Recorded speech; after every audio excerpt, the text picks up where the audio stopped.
What happened to Dutch after Predator?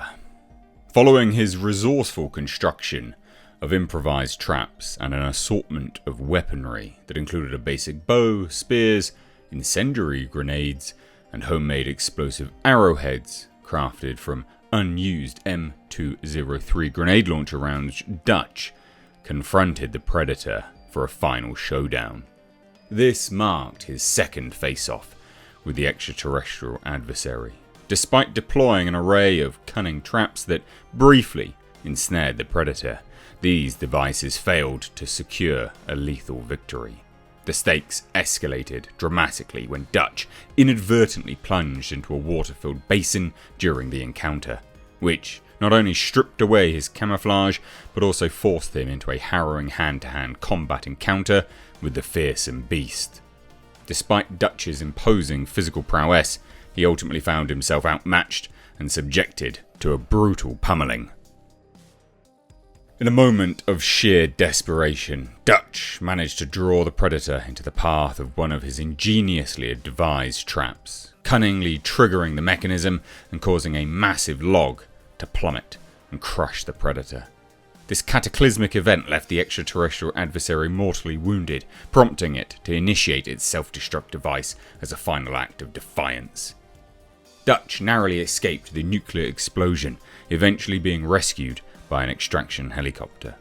Following his rescue from the Guatemalan jungle, Dutch began suffering from symptoms resembling radiation sickness, likely stemming from his exposure to the explosive demise of the jungle hunter's self-destruct device. While undergoing medical treatment, he was subjected to an interview with Peter Keyes of the AWLF concerning the events of the jungle. However, Dutch subsequently managed to elude his hospital confines and disappeared into obscurity. Several years later, Dutch's older brother John would embark on his own quest, encountering predators while searching for his elusive sibling. In certain circles, Dutch's exploits gradually assumed legendary proportions. Even the Yautja species became privy to Dutch's daring escapades, thanks to data retrieved from the Jungle Hunter's spacecraft, which automatically transmitted records to Yautja Prime upon the creature's demise. This newfound awareness led some predators, particularly the City Hunter, to hold Dutch in high regard, elevating him to a status of respect that extended to humanity as a whole. Over the years, reports and rumours of Dutch, or at least individuals matching his description, began surfacing with increasing frequency, often associated with private military contractor groups and perilous battlegrounds worldwide. During one of the ALF's searches in South America, Dutch crossed paths with the organisation, specifically encountering Peter Keyes. Although tension initially loomed, their encounter ultimately transpired without incident, and they even shared a drink, albeit while subtly attempting to extract information from one another. Whilst Keyes was disheartened by Dutch's refusal to join the AWLF, Adam Garber speculated that Dutch's lingering resentment stemmed from Keyes' handling of the aftermath of the Guatemala incident. A decade following the Guatemala incident, Keyes referenced Dutch's encounter with the Predator as he led an AWLF task force in pursuit of another Yautja within the city of Los Angeles. As fate would have it, Dutch briefly resurfaced during the latter stages of the Los Angeles manhunt. In the wake of the Yautja's deadly assault on most of the ALF team assigned to capture it, Adam Garber assumed command on site and dispatched an ALF helicopter to his location. Upon the chopper's arrival, Dutch reappeared, attempting to commandeer it. A brief argument ensued when Garber recognised Dutch, but the seasoned warrior quickly convinced Garber to collaborate in reaching the Yautja's destination. Upon arrival, Dutch reluctantly acknowledged that they had arrived too late to thwart the Yautja's plans and persuaded Garber to leave him behind to recover any remaining alien weaponry at the scene. Similarly, Isabel shared the tale of Dutch and his team, recounting their mission in Guatemala and the relentless creature that stalked and decimated their ranks with fellow survivors stranded on the game-preserved planet.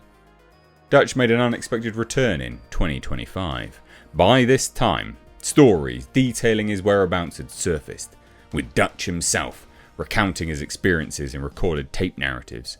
Beginning in September 1987, Dutch meticulously documented his encounters with the Yautja, effectively creating an insurance policy should any harm befall him. Agent Peter Keyes subsequently interviewed Dutch about the jungle incident, with an apparent hope of recovering alien technology. However, Dutch's focus shifted, and he became increasingly fixated on unravelling the mysteries of the creature that had annihilated his team. Departing the hospital where he had been receiving treatment for radiation sickness, Dutch embarked on the arduous journey back to the South American encounter site, hoping to glean further insights from the native stories initially shared with him by Anna. By 1991, Dutch had established a clandestine life under an assumed identity, posing as an author, exploring the myths of the legendary demon who makes trophies of man among the local populace. While most of these accounts are fabricated, Dutch managed to discern recurring elements in the tales that resonated with his own traumatic encounter, gradually leading him to the realization that the aliens had been visiting Earth for a considerable span of time. In 1992, Dutch's waning health and a desire to distance himself from the situation led him to contemplate leaving the country. However, a surprise visit from Keyes, accompanied by two other agents, reignited their discussions about the enigmatic aliens and their advanced technology. Dutch observed that Keyes remained fixated on acquiring Yautja technology, whereas Dutch's primary concern centered on the aliens' purpose on Earth. By 1997, Dutch had orchestrated the formation of yet another private military company, ostensibly dedicated to search and rescue operations. However, the true nature of this unit remained shrouded in secrecy, its recruits unknowingly serving as bait in Dutch's relentless pursuit of alien life, a cruel parallel to how Dylan had manipulated Dutch's team years earlier.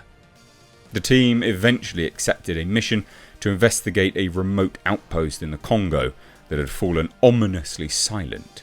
Upon reaching the outpost and encountering numerous casualties with their flesh gruesomely removed, Dutch's patience paid off as the predator returned to the area. Dutch, who had been meticulously biding his time, immediately engaged the alien, with his team joining the fray. Unfortunately, a stray bullet struck a crate of RPG ammunition, triggering a catastrophic explosion that claimed the lives of Dutch's team and the predator. Seizing the opportunity, Dutch salvaged what Yautja technology he could find before fleeing the scene, effectively erasing his presence and allowing himself to be counted among the dead. In 1997, Dutch surfaced in Los Angeles, lured by reports of a violent gang war unfolding amid a record-breaking heatwave. Recognizing these conditions as ideal for his extraterrestrial hunts, he returned to the United States for the first time in years, bringing with him the stolen alien technology. Regrettably, Dutch arrived too late, as LAPD detective Mike Harrigan had already confronted and vanquished the city hunter, which had been terrorizing the city. Dutch's pursuit of the aliens grew sloppy, resulting in his capture by the AWLF. Banking on his prior acquaintanceship with Agent Keyes, Dutch brokered a deal with the organization, offering a stolen Yautja technology in exchange for cooperation in their shared objective to hunt the predators. Dutch made it clear that he would collaborate with them rather than serve under their command. Over a decade later, Dutch, alongside the AWLF, honed their skills in tracking and confronting Yautja, amassing an unprecedented cache of their technology. In 2008, Dutch embarked on the trail of a female Yautja in Laos. A momentary lapse in vigilance allowed her to ensnare Dutch with a net gun, subjecting him to agonizing pain as the constricting mesh sliced into his flesh. Having pursued the Yautja for 2 decades, Dutch resigned himself to his impending demise. To his astonishment, the female Yautja uncharacteristically released him, vanishing into the jungle without explanation. Dutch remained puzzled by her act of clemency, speculating that she might have recognized him from stories circulating within her own culture. The netting left Dutch with permanent grid-shaped scars adorning his right cheek. and by 2018 the AWLF had been disbanded due to funding cuts, giving rise to the formation of Project Stargazer. Dutch noted that this new group had recruited operatives from various disavowed agencies, including the AWLF. He also observed their glaring incompetence in handling alien threats, combined with a penchant for corruption.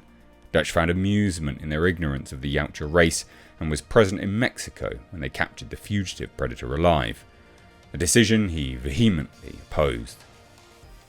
Dutch believed the Yautja were too perilous to be taken alive, insisting that their only worth lay in their corpses or the technology they possessed. The catastrophic consequences of capturing the fugitive predator resulted in numerous gruesome deaths and nearly rendered Stargazer obsolete. Nonetheless, they continued to operate covertly in the South American jungles, reminiscent of the locations where Dutch first encountered the predator over 3 decades prior, in pursuit of capturing another Yautja alive. By 2025, Dutch had joined forces with the newly resurrected AWLF. Despite being 78 years old, he remained in the fight, having undergone an experimental procedure to merge his DNA with that of a Yautja after suffering critical injuries in a confrontation with another of the extraterrestrial hunters. The procedure proved successful, rejuvenating Dutch and allowing him to rejoin the fray. Collaborating with Sean Keyes, the son of the late Peter Keyes, he had been rescued following the Stargazer incident. Dutch described Sean as a gifted scientist. However, Dutch harboured concerns about the significant surge in encounters with the alien hunters in recent years, fearing that their continued resistance against becoming prey would be perceived as a challenge by the Yautja. In his eyes, this could ultimately lead to the devastating destruction of Earth and humanity itself. Until that perilous day arrives, Dutch remains resolute in his quest to hunt the hunters, forging alliances with anyone who shares his unwavering mission.